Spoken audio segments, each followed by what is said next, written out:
So I want to say for 10, 12 years, I was trying with the special carbohydrate diet. And I tried everything else: naturopaths, chiropractors, acupuncturists, Chinese medicine. I mean, you can just, the amount of time and money that I have spent on all these things to try and find a way to manage this. I know there's like a whole list of documentaries that were, I want to say game changers, because one of them is actually called Game Changer, but they were game changers, because until I saw these documentaries and I saw the science behind why this is an effective way to eat and live. When I saw that I was like, I am determined. I was not used to having that many fruits. I mean, I rarely had like a fruit a day back in the day. So you now know, in comparison, I have almost 15 to 20 fruits a day, as opposed to the one that I used to. Obviously, I had the diarrhea in the blood, and I had some kind of pain, like abdomen pain, things like that. The urgency was there. I mean, when I spoke to you about it, you offered some tweaks and things to the diet, which was really helpful, which is, I can't stress enough, when you have a coach, they can do that with you. Otherwise, it's really difficult to know, like, how do I tweak this? 3.5 months, that's when my symptoms started to stay consistent, and I was starting to see normal bowel movements, things I haven't seen, without medication. Even when I had medication, I was in a flare. I mean, and you have to understand too, when I started this diet, I was in a flare with medication. I started to feel good. Actually, and I'll say it, it was probably the first time in a long time I didn't have period pain when I when I was on this healing plan. I was interested to see my blood work, because the number one thing that people always say is, I was like, yeah, but you're probably nutrient deficient or lacking in this, and this. My levels were better than they had ever been. They were better than they had ever been. And I was like, people need to know about this. So I'm like telling people left and right. You saw I went on my social media and I'm like, listen, there's a way out of this. Let me just tell you. And it feels amazing. But what you come to understand is that actually you were limited when you were eating meat. Because when you were eating meat, it was like meat and a vegetable, meat and this, meat. And I'm having, like I said, 15 to 20 different fruits a day, all these vegetables. Like, I'm eating more liberally than I ever have. It's so interesting. They'll be like, oh, okay, you're vegan. Oh, I'm so sorry for you, type of thing. I was like, don't be sorry. I feel great. I was like, I feel like I'm 19 again. And there hasn't been a moment, and my husband says it too, there hasn't been a moment where we have felt deprived. There's never been a moment where we've gone, oh, God, I wish I could have that burger. I wish I could have this or that. Not once. It is possible to never have to deal with any of these things again. It never has to get in your way. You never have to worry about rushing to the bathroom when you're in class or at work or on an airplane or whatever. All of this stuff doesn't have to exist. You don't have to bleed, and hurt every time you go to the bathroom. Like, this is all curable. You can get rid of it. You literally, you all saved my life. Give this video a thumbs up if you know what it's like to live with IBD, and subscribe to the channel for more videos like this. This channel is designed to help people recover from colitis, Crohn's, and any other form of IBD. You can always head to our website, highcarbhealth.com, for a free 30-minute consultation from anywhere in the world. And remember, there is a life after colitis. Hello everyone, and welcome to another episode of the podcast IBD Heal, a podcast brought to you by High Carb Health. I'm your host Shukul, and today I'm joined by Nava Ghalili. Welcome to the show. Thank you. Fantastic. Well, we're very excited and honored to have Nava on the show today because, not only has she healed herself from ulcerative colitis, but I'll just talk you through a little bit about her background and career. So at 19, Nava began her career in television news and became one of the youngest news anchors in the history of American television.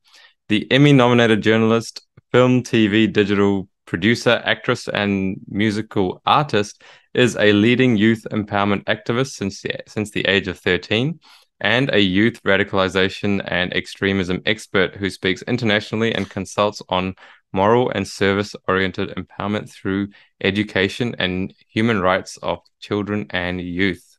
So, super excited to have you on and sharing your journey and some of the work you do and how you've been able to heal from ulcerative colitis, and let's go through your journey, your health journey, and how that's affected your life.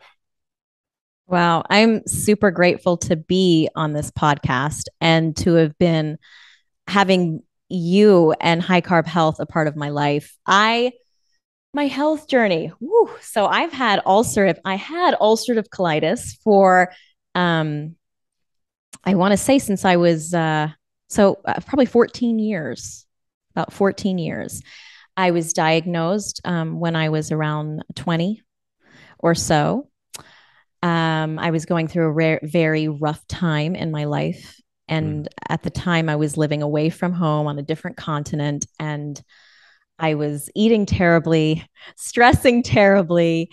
And that's when I started to develop my symptoms. So I've been struggling with it. I've tried every single diet you could think about in the book. I've read every single book that has had to do with ulcerative colitis and Crohn's to figure out what I could do about this disease. I was, of course, like everybody else, told when I go see my doctors that it's an incurable illness. Just get ready to live with it for the rest of your life. And that was too hard for my stubborn ears to hear. Yeah. Yeah, absolutely. And, I don't think anyone should have to settle for just, I've got no hope. That's, I think, where it boils down to with the medical community, is that they just kind of put their hands up and say, well, too bad. And no, we don't have to accept that. And you didn't. But let's kind of talk about where it started from you, and some of the symptoms that you experienced as you went through the initial part of your journey. Absolutely. Initially, it started with bleeding. So obviously, when I went to the bathroom, I'd see blood. I was told that there were hemorrhoids at first, until we kind of demanded to have a colonoscopy. And that's when they said we have the early signs of ulcerative colitis. I was having cramping as well. And it was then when they put me on mesalamine, or at the time, sulfasalazine. And I had heard from my cousin who had Crohn's in Canada that she was on this diet called the specific carbohydrate diet. And she said she was doing well, at that time with it. And so I got the book, and this is like before you could Google things on the internet. My mom got the book, we ordered it, she read it, she changed my diet a little bit, removed some things. And I managed to only be on sulfasalazine for about 6 months. And then I got off of it while staying on this diet. And I was able to maintain for a little while some calm and peace with the symptoms, until inevitably they returned again. And everything from, I've had everything from, oh goodness, diarrhea. My history out into the world, diarrhea, the bleeding, the cramps, the body aches, pains, joints hurting, all of that. Yeah. So just, stuff that people with ulcerative colitis have. And I think, it's quite brave of you to come and talk about it, because it is the invisible disease. People don't really know what people who have colitis and Crohn's go through. And part of our mission with what we do at High Carb Health and this podcast, and sharing our YouTube channel and things like that, is to normalize the fact that everyone has bowel motion. Some people have different ones. And, we can talk about it without feeling embarrassed, because it's something that's really important. And when we have good bowel health, it helps all the other aspects of our body as well. So, coming on and sharing Absolutely. your journey, while it is confronting, it also kind of normalizes the fact that yes, we went through that, and yes, people do have different issues with their bowels, and we can talk about it, Yeah, and we should be able to. that's so true. And thank Absolutely. you for talking about it and normalizing it. It's not until we actually talk about it. I mean, I came out recently on my own social media and started talking about it. Hmm. It's not something I ever would have let anyone know about, because I think, and then I started to get all these messages from people going, "Oh, my brother has that, or my husband Mm. has that, or this or Mm. that," and then you realize you're right. It is a very um, it's a quiet, invisible illness because people don't talk about those type of symptoms. It's different if they talk about, other issues that have to do with their body and their movement that you can see that is in front of you. But this is the symptoms are private, or what people consider to be private. And Yeah, you feel absolutely. very alone. I think you Mm. feel very alone because you don't have those conversations. And so many people have digestive issues and they just think that's normal. That's part of their experience. That's what's inevitable, that that's okay to have a little bit here and there. Even if you don't have IBD, most people suffer from some kind of digestive discomfort at some point in their lives. And Yeah. so, yeah, we want to make it quite clear that you don't have to do that. And, if you do the right things, you can, heal your digestive system and get better. Yeah. Okay, so you've been following the specific carbohydrate diet and it's given you some benefits. And obviously, some of these diets, obviously, when you go from eating a diet that's quite unhealthy, a lot of processed foods, and you take some of those things out of your diet, processed sugars and things like that out of your diet, of course, you're going to feel a little bit better, right? But what happened from there? Yeah. So you need to know the food that I was eating was like KFC 4 times a week. Hmm. McDonald's. Hmm. I mean, to an extent, my mom, she's Persian. We're Persian. And so the Hmm. food I was eating at home was super duper, and a lot of vegetables and salads and things like that, super healthy. Mm. But going out, like when I was in college or just in high school, and we'd go out with my friends every day, it would be a lot of the processed Mm. foods that, she wouldn't know about. So yeah, when you say it was a big change because I removed a lot of that, and obviously you're right, when you remove those things you're going to see some improvement Mm. somewhere. Yeah. Yeah. So then how long did you manage to stay on that diet, and Oh, what made you decide to shift certain things from there? well, here's the thing. At that time there wasn't a lot of these health food stores, so Hmm. everything, I mean, the kind of stuff we have available now, it's easy to be able to modify your diet and create this lifestyle. But back then we didn't have that. And so it was very, very hard to sustain. Um, and so I was on and off. I mean, because I moved to America from Australia and I had my, television career in journalism. And it was 16 hours a day. We would be like running around in a car on, some whatever murder scenes or whatever. And I would eat whatever was available to me at the time, which was like gas station food Mm. or whatnot. So it was not sustainable for me. Um, and I started to notice that it would come back, and it would come back, these symptoms, with a vengeance. And Mm. even small trigger, like, some stress, or a big trigger, like a heartbreak, would would bring a lot of those symptoms back. So I want to say for 10, I mean, 10, 12 years, I was trying with the special carbohydrate diet. And I tried everything else: naturopaths, chiropractors, acupuncturists, Chinese medicine. I mean, you can just, I mean, the amount of time and money that I have spent on all these things to try and find a way to manage this. And this is like, in addition to having a lower dose mesalamine so that I wouldn't have to have prednisone and these steroids. Mm. Um, and I'm very good at denying pain that I'm experiencing. And you just put it at the back of your head. You go to the bathroom, you do whatever, you have cramps, you do whatever, you just get on with your life. And I did that all up until I got pregnant. with, my husband and we got married and I got pregnant, and the pregnancy was rough. Like the symptoms were just, my liver panel function, like all of those numbers were too high. I developed cholestasis of pregnancy and had hives all over my body because of the liver not being able to process the toxins that I was giving it. My body aches. Oh, I was having so many muscle spasms in my body. And what's hard is now you can't take medication because you're pregnant. So there's nothing to band-aid. And so you're become fully aware of the magnitude of how it is that you're feeling. And, and I think it also affected my labor. And then when I had a very rough labor, and my son and I almost didn't make it because of the circumstances of that labor.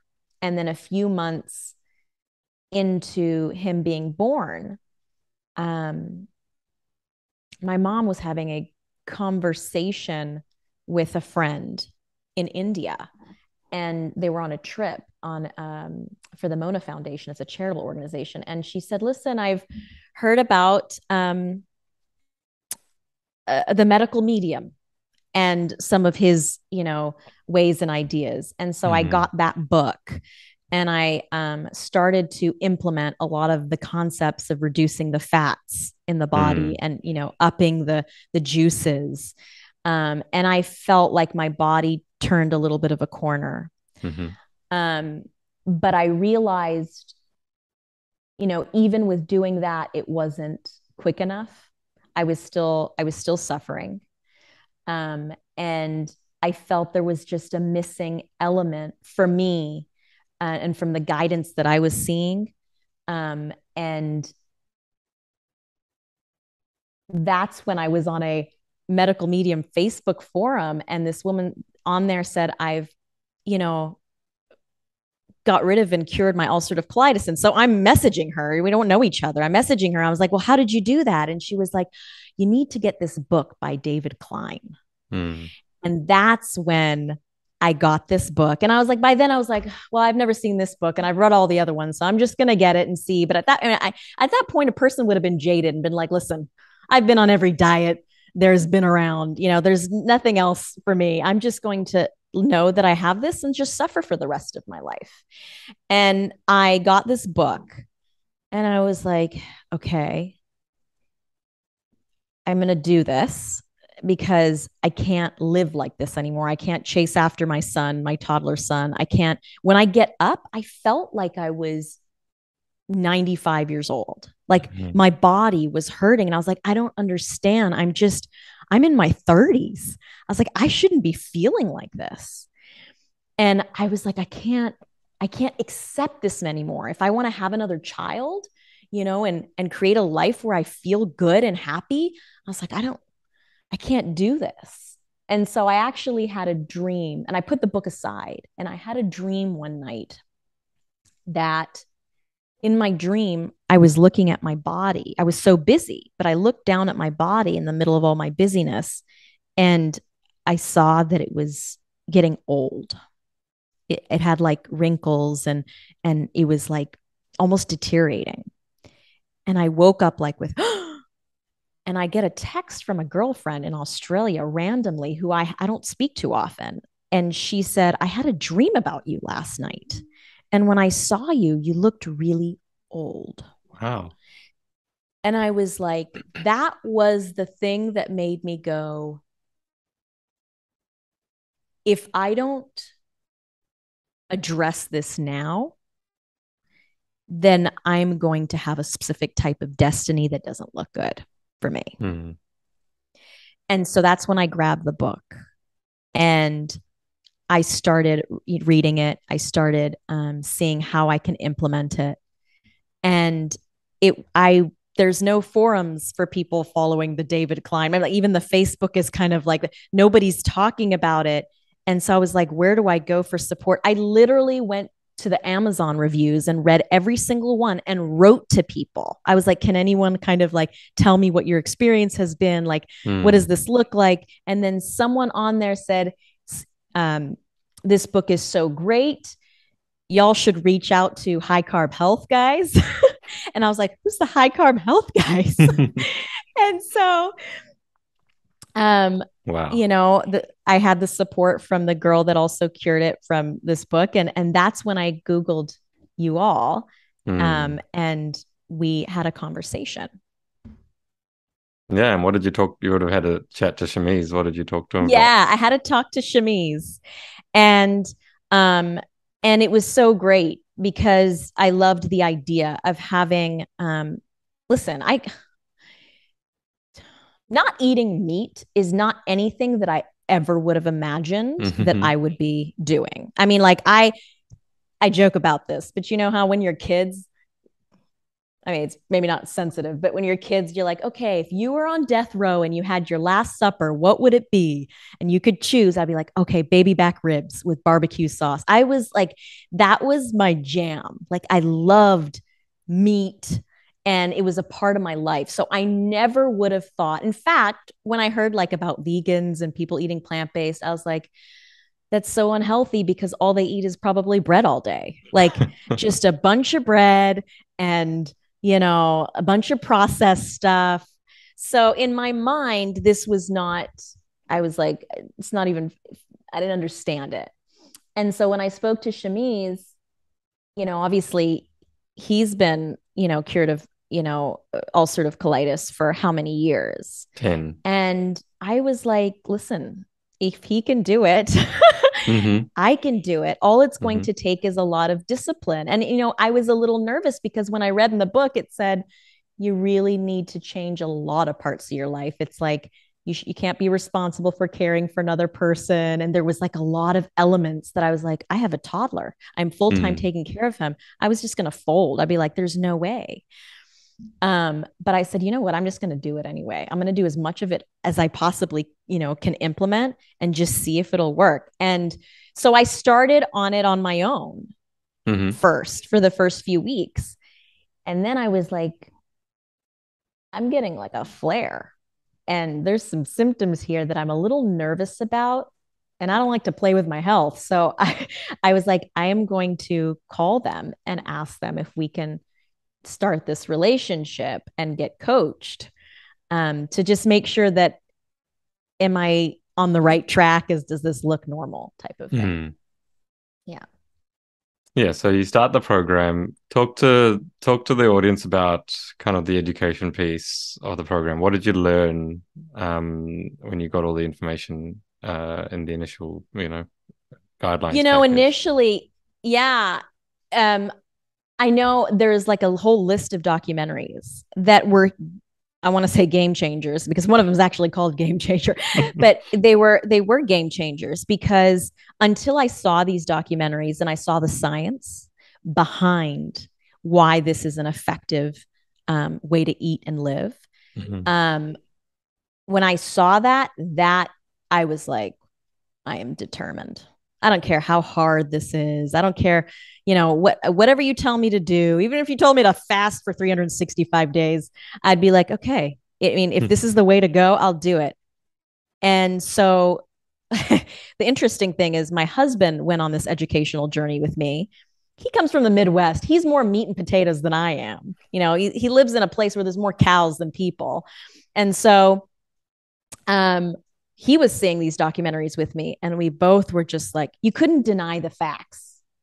Anybody that sees this or reads the research and information and then is like, no, it's not for me, tells me more about that person than the facts that they're actually seeing. It tells me that either they're willing to suffer in the name of just living in a certain way and to have that momentary and temporary satisfaction of, certain tastes. Or they're just, to me, it just tells me like,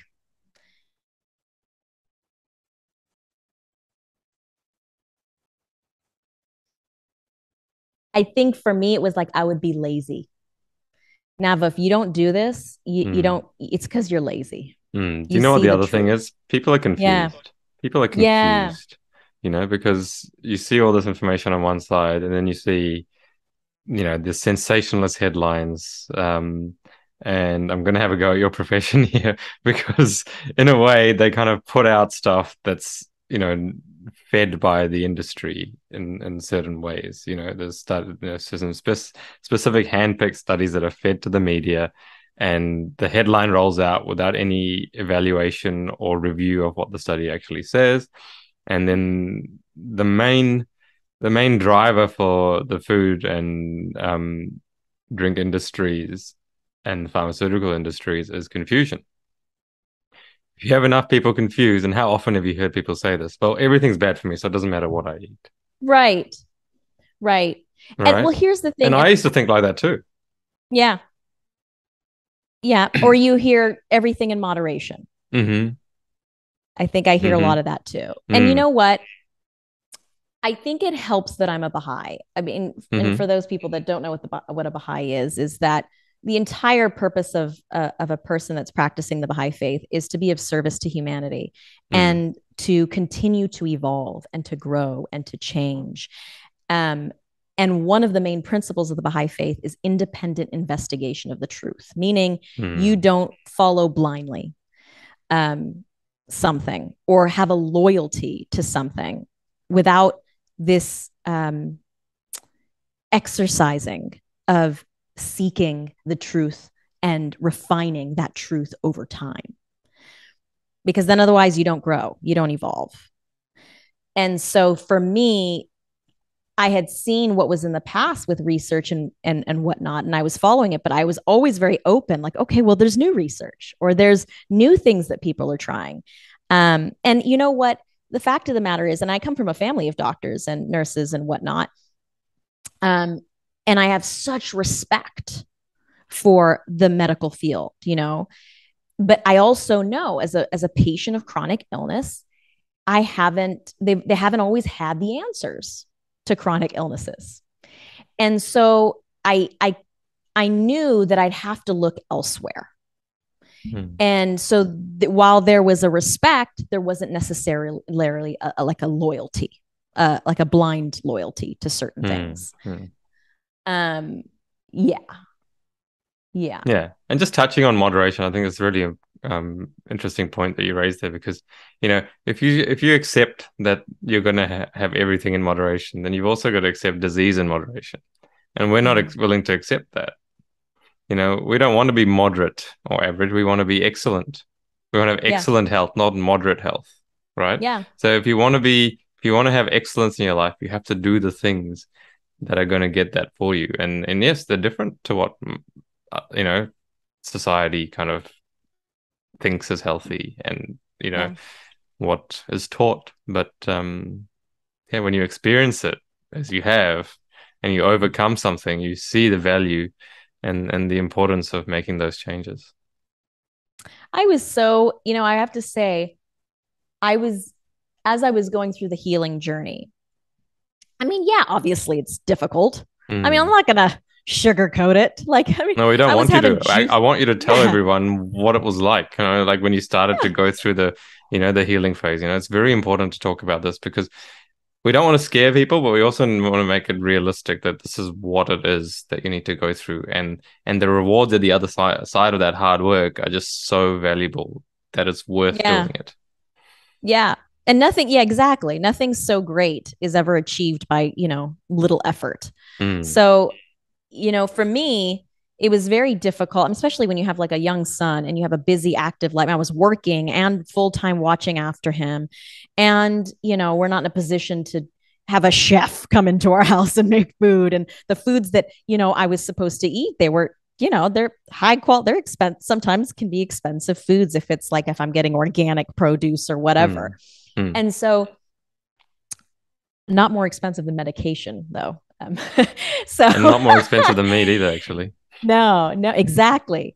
And so it was really hard. I was juicing a lot. So I literally felt like I was having juice all day, is really Mm. what it felt like to me. Um, and I was not used to having that many fruits. I mean, I rarely had like a fruit a Mm. day. back in the day. So you now know, in comparison, I have almost 15 to 20 fruits a day as opposed to the one that I used to. And it was I think if you were to say, listen, we'll give you the monk life and you go follow this diet and just in a vacuum, I would be like, okay, so much easier. I don't have to be disturbed by anybody and I can just pray and meditate all day. It's hard to do it when you've got so much obligation. Any change is tricky, you know. Yeah. What we find is that the longer you do it, the easier it gets, and the more you find a routine with it, and then it becomes just what you do. Yeah. And you know what? You realize how much of what you eat is actually emotional. Because I was having emotional withdrawals. It was my pain. I mean, my body wasn't saying, I don't like you. What are you doing to me? My body was, relatively fine. I would feel like a little bit of, I want that feeling of being really incredibly full that you used to get when you would eat processed foods. I'd get that, but it was emotional. And then with that came all this emotional baggage that was coming up to the surface of things I had to address, because this time I was not able to use food to suppress it.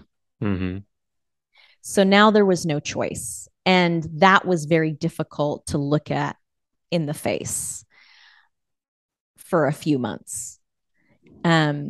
And I also, listen, people thought I was crazy. I mean, like, we'd get invited to go out to places and whatnot. They'd be like, oh, this is so, extreme, or like, this is, you should just, be kind to yourself, or like not knowing that the reason I'm doing this is to be kind to myself. And it was really, and I lost a lot of weight, so there was a point when I would look in the mirror during this healing process, and I was very nervous because I hadn't been that slim since I don't think I've ever been, that slim with this, body. And that was emotional too. Yeah. And I was more snappy here and there. I mean, there were times where I was like, yeah, probably too snappy with my husband and child. Yeah. But that was that process. And talk about the healing. Like, what kind of symptoms did you experience? Because we always talk about the healing crisis, or the fact that there is a good chance that your symptoms will become a little bit worse before they get better, because that's how the body removes the toxins and heals. And, part and parcel of healing is pain. Like, if you get a cut on your arm, it hurts. So as the body heals things, there are some uncomfortable situations. So can you talk about some of those and what your experience was, and then how they started to get better? Yes. So I experienced the exact symptoms you would have at a flare. And I had 2 waves of it. The first wave, it was the blood and diarrhea. And then it's kind of disappointing when you see it, because you in your mind, you think, well, improvement means I should be showing improvement. And I think that's where a lot of people, if you don't have that, like, just stick with it mindset, you would fall off. And because I was coaching with you and you were telling me, listen, this is a part of the process. This is going to happen. Just stay with it. I was like, I felt like safe enough to be like, okay, this is going to be okay in the end. So obviously I had the diarrhea in the blood, and I had some kind of pain, like abdomen pain, things like that. The urgency was there. I mean, when I spoke to you about it, you offered some tweaks and things to the diet, which was really helpful, which is, I can't stress enough, when you have a coach, they can do that with you. Otherwise, it's really difficult to know, like, how do I tweak this? And then I was starting to do okay again. And I was like, okay, wow, like more normal bowel movements. And then it hit again.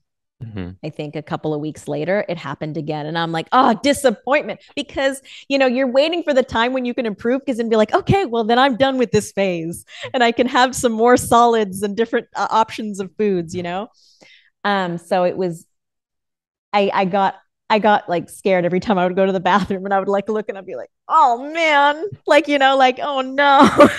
So it was hard and disappointing initially, but we kept with it. And I want to say it took about, for me, I started January 10th, and I want to say March 21st. So 3.5 months. That's when my symptoms started to stay consistent, and I was starting to see normal bowel movements, things I haven't seen, without medication. Even when I had medication, I was in a flare. I mean, and you have to understand too, when I started this diet, I was in a flare with medication. And my doctor was telling me, listen, I think we need to go on prednisone because you can't do this to your body anymore. And I said, can you just give me one more try? I want to try this book. I literally said that. Just give me one more. She's like, okay. Bless her heart. She just didn't want to see me, deplete myself of all my nutrients. And so, yeah. And it was amazing. 3.5 months. And that's when I spoke to you, and I was like, so can I introduce things now? And you'd kind of give me the okay and thumbs up on a few things. And I remember when I first tasted like my first avocado, it was like as if I tasted something that no one else has tasted before. It was so strong. And I was like, man, this is so good. And it was not because I was deprived of it for so long.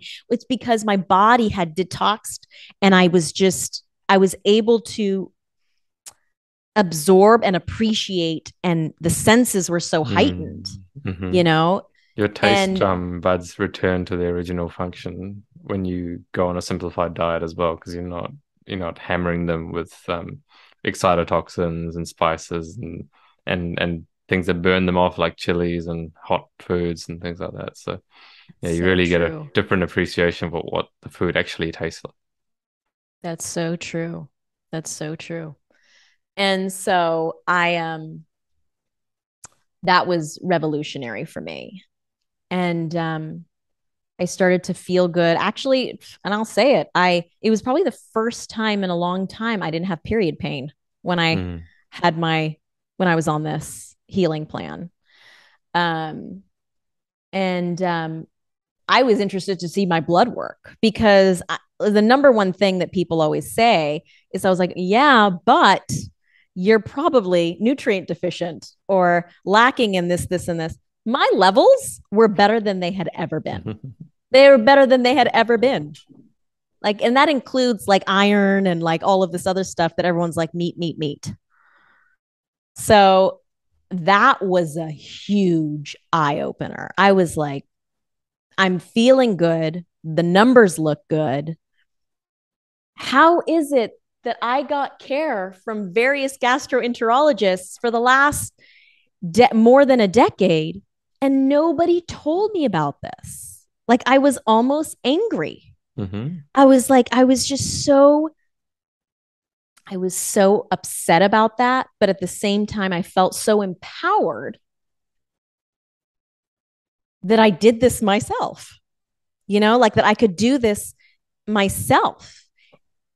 And like how much, and I mean, God, because I had always I was like, okay, let the doctors tell me, because they study for all these many years, like surely they would know the answer. And that was such a disappointment. And the fact that I did it myself, I was like, it was disappointing, but then also very empowering that I had that ability. And I was like, people need to know about this. So I'm like telling people left and right. You saw I went on my social media, and I'm like, listen, there's a way out of this. Let me just tell you. And it feels amazing. And, I got so much great reception from people, and they were so excited, and they're like, oh my gosh, I got to tell my family about this. And I think in the back of my mind, I was always like, oh my God, what if it comes back? And, you kind of like worry about these things, because in the past, it's always been like that. You start something, you do good for a while, comes back. And I think now that I've been doing it for a while, it seems to be very clear that this is not something that will come back, because my whole lifestyle has just changed. Mm. And I want to touch on, sometimes it's a little bit difficult. Like, some of the things that are difficult is like socially. Mm-hmm. When you go out to eat, or someone invites you to their house and they're cooking something. And I remember, I mean, I Mm-hmm. gotta admit, like, when we would go out with like even a vegetarian, I'd be like, oh, okay, well, we got to get vegetarian. Like, it felt so limiting. Mm. You know, but what you come to understand is that actually you were limited when you were eating meat. Because when you were eating meat, it was like meat and a vegetable, meat and this, meat. And I'm having, like I said, 15 to 20 different fruits a day, all these vegetables. Like, I'm eating more liberally than I ever have. And Yeah. so it's kind of hard to sometimes explain to people, and you could tell, like, in their mind, it's so interesting. They'll be like, "Oh, okay, you're vegan. Oh, I'm so sorry for you," type of thing. I was like, "Don't be sorry. I feel great." I was like, "I feel like I'm 19 again." And like, like my girlfriends would be like, "Really? You feel like you're 19?" I was like, "Yeah," like in every possible way. Like, think of back when you were like 19 feeling great. I'm like, wow, I had no idea Mm-hmm. it would be like this. Mm-hmm. And there's struggles with this, in the sense that, again, like, I mean, my husband decided to adopt this after seeing those documentaries. And so we both been doing this together, which makes things, Oh yeah. a lot easier. Yeah. And then, of course, when you have your son eating similarly, people are like, "Oh, but aren't you depriving him of like the Mm-hmm. protein that he needs?" And the thing is, all the research and the stats. Like, you have doctors pretty much saying that protein argument is actually a bunch of mumbo jumbo. You have all of this information, but you do get people go, "Oh, you're not letting him have, oh, I see." There's a lot of that. And you got to be prepared for that. And I'm Mm-hmm. totally fine, because honestly, I feel great. Mm.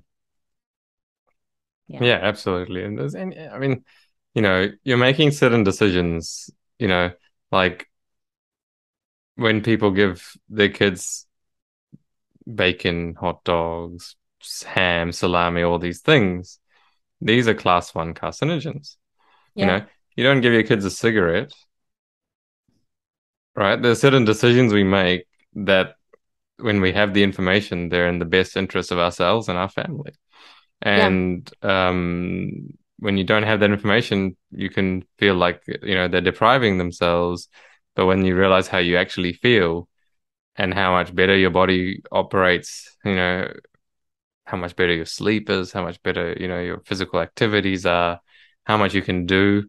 Um, yeah, it's a no-brainer once you've experienced it. I mean, listen, my mom has ulcerative colitis too. I mean, Mm, this is, and we have it in the family. It's, as they say, it's, genetic, and in many ways. And for me, it was very important that that's not something that I pass on to my son. mm, mm. Well, the So saying there is need, though that genes load the gun and your lifestyle pulls the trigger.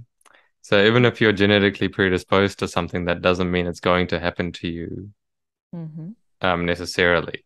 Okay, so even if there is a genetic component that passes on to your son, if you don't let the lifestyle pull the trigger, then it's not going to affect him in that way. Yeah, So that's the way we look at things.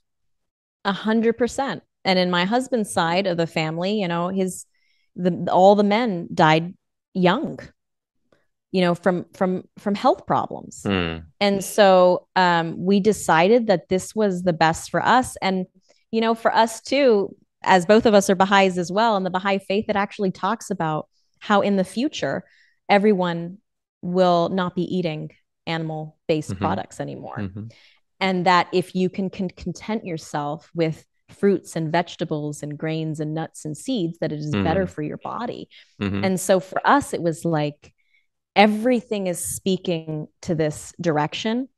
And there hasn't been a moment, and my husband says it too, there hasn't been a moment where we have felt deprived. Mm. There's never been a moment where we've gone, oh God, I wish I could have that burger. I wish I could have this or that. Not once. Yeah, amazing.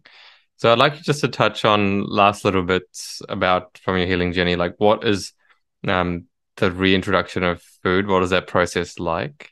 We'll just talk about that, and then we'll talk about how you're feeling in general now, as you know, you've been healed now for a few months. So we slowly were introducing different things.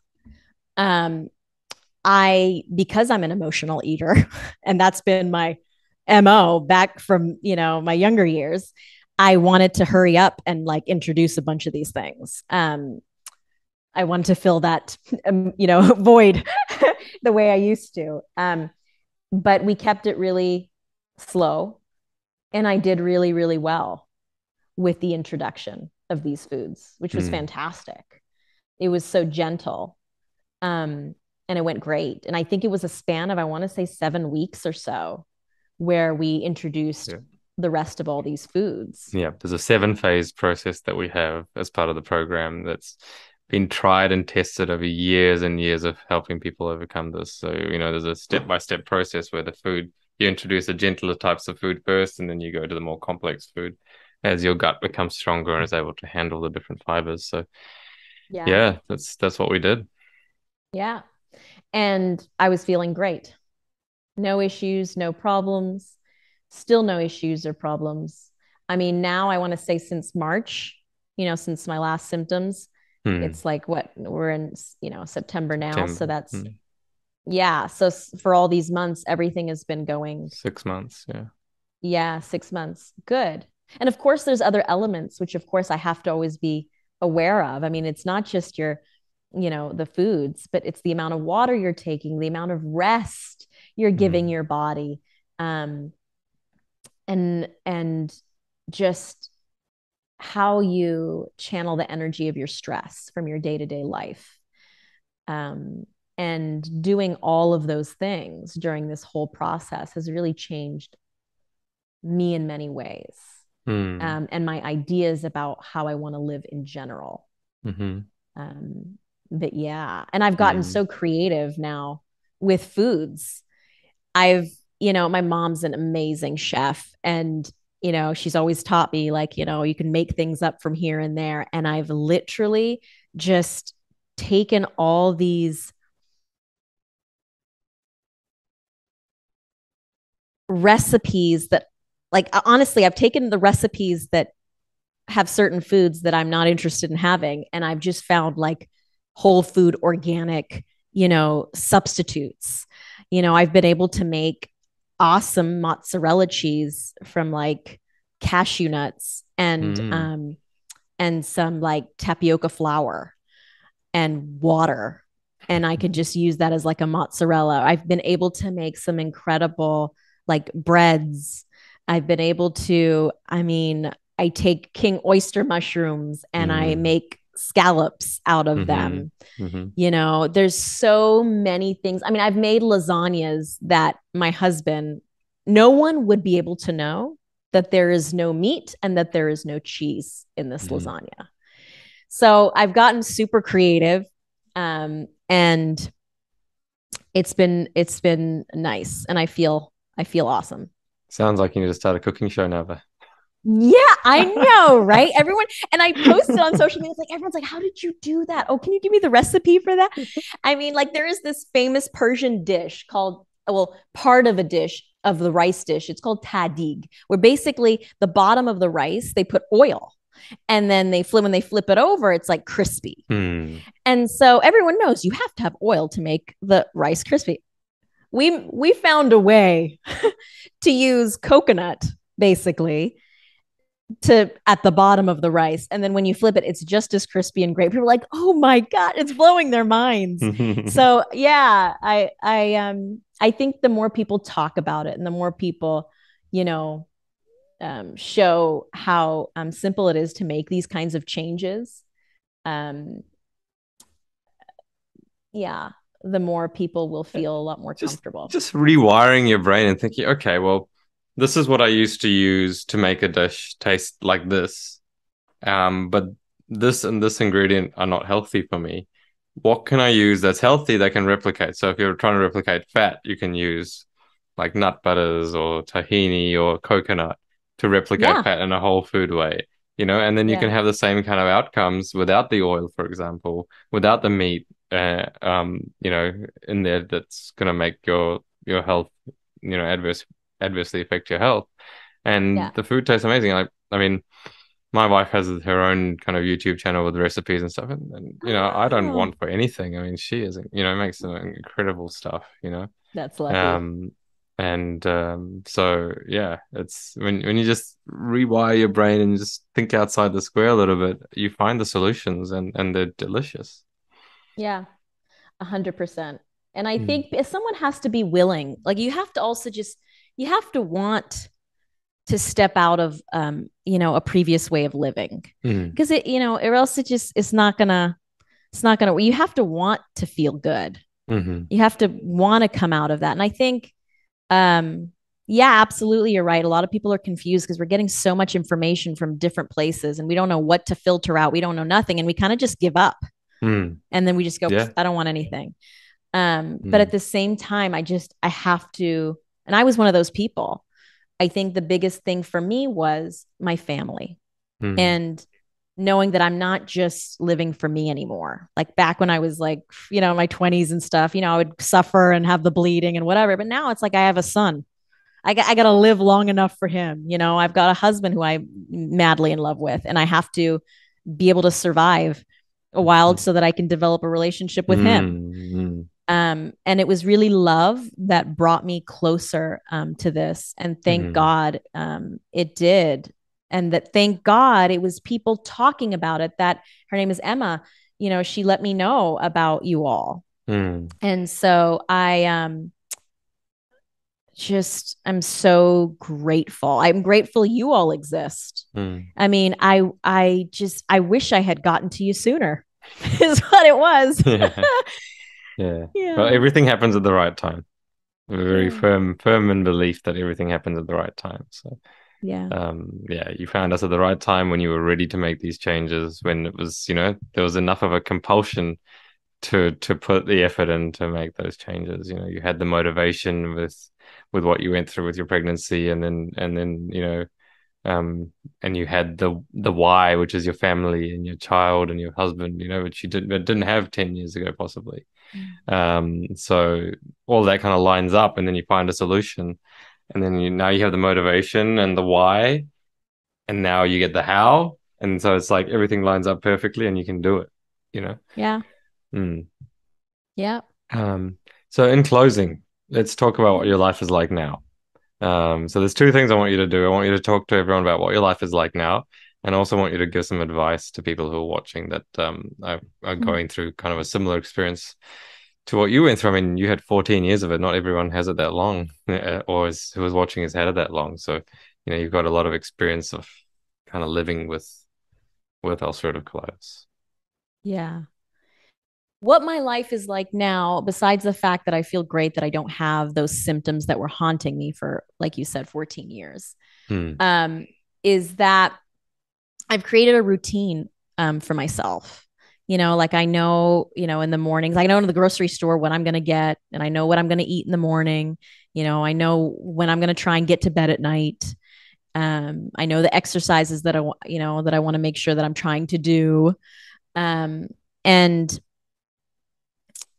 I'm at that happy place with that. I'm always evolving, always working to grow in this. This is not like okay, now I'm set. It's like, oh gosh, there's so much more that I could do for myself, even past after all the symptoms have gone. Um, what I would honestly say to anybody is that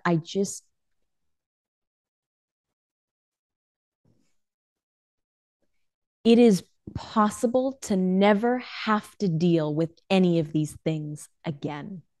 It never has to get in your way. You never have to worry about rushing to the bathroom when you're in class or at work or on an airplane or whatever. All of this stuff doesn't have to exist. You don't have to bleed, and hurt every time you go to the bathroom. Like this is all curable. You can get rid of it. And I think you have to ask yourself whether you want it that bad. You have to really have respect for yourself.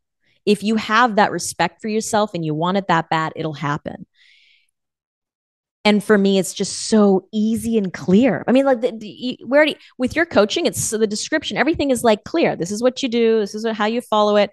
I mean, you don't have to bend over backwards trying to figure out, okay, what do I do now? How do I fix this? It's like it's all there for you. It's all very clear. And I think for people to remember, like the cost of medication, especially in America, a lot of people don't have insurance. I mean, like how much I just actually opened up my cabinet the other day, this old cabinet, and I found a whole bunch of enemas in there, like boxes and boxes that I spent a good amount of money buying. And I was like, I never have to buy this again. And I think that's all I would say, is that you have to believe that there is a way. If the disease was created, it can be reversed. And I think we're told otherwise. But you have so many living examples. I mean, how many other people have you brought on your podcast that has There's more been than rid 100 of this? video testimonials on this channel already. Yeah. So, I mean, if you don't do it, it's because you just decided that like the suffering is worth the, like you just don't want to get out of it.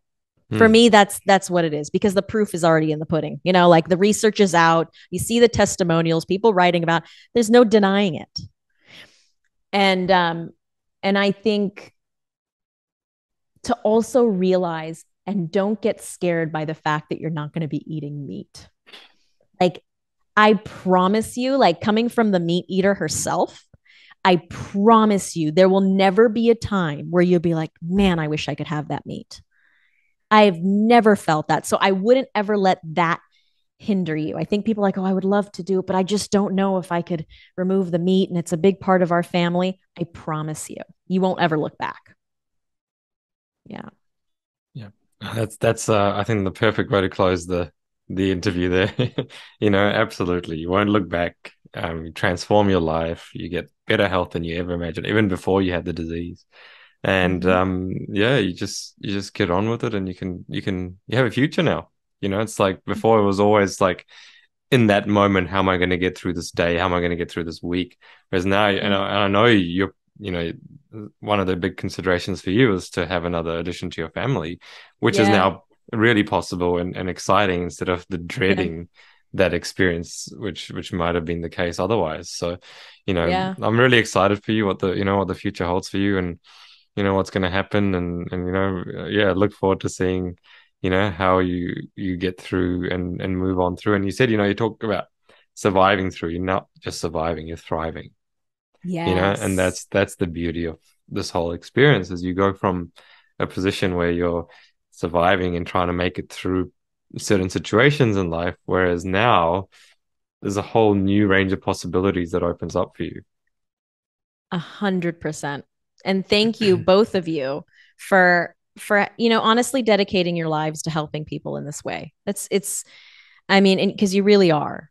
And what you've done for me and all those hundreds of other people is you're changing families, and you're allowing them to succeed.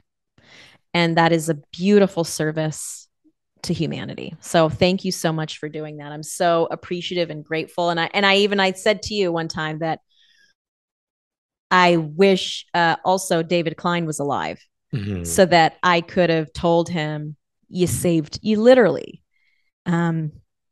it's, y'all saved my life. Because I really, I'm one of those people. I think I have a high pain threshold, and I think I could suffer if I needed to for the rest of my shorter life. But you saved my life, my family, and who knows, because of this and how I'm feeding my child, what untold illnesses we are saving him from. So I'm always grateful. Yeah, wonderful.